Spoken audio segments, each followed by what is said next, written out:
এবার ঈদে বাজারে কিন্তু ইনকাম করতে হবে কমপক্ষে 2.5 থেকে 3 লাখ টাকা, নাহলে এই সারা বছরের ইনকাম আমাদের একবারে থাকা। আর যদি দুইজনে ইনকাম করি তুই 50,000 আমি 1.5 লাখ, হয়তো 2 লাখ টাকা আমাদেরকে লাগবেই।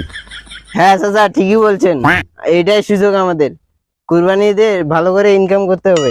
হ্যাঁ ভাই, তা ঠিকই বলছো। এখন চলো যাই গরু কিনতে। আসসালামু আলাইকুম চাচা, ভালো আছেন বারে? ওয়ালাইকুম আসসালাম। কিভাবে ভাতিজা এবার যা ইনকাম বা ইনকাম টিনকাম না, কিভাবে যে ঈদের খরচ করবো এবার। হ্যাঁ চাচা, টেনশন নিয়েন না, কালকে একটা গরু বেচা কিনা হবে, আমাকে শুধু কমিশনটা দিয়ে দিবেন। আচ্ছা ভাতিজা, ঠিক আছে, কালকে হবে। আচ্ছা ঠিক আছে। হ্যাঁ।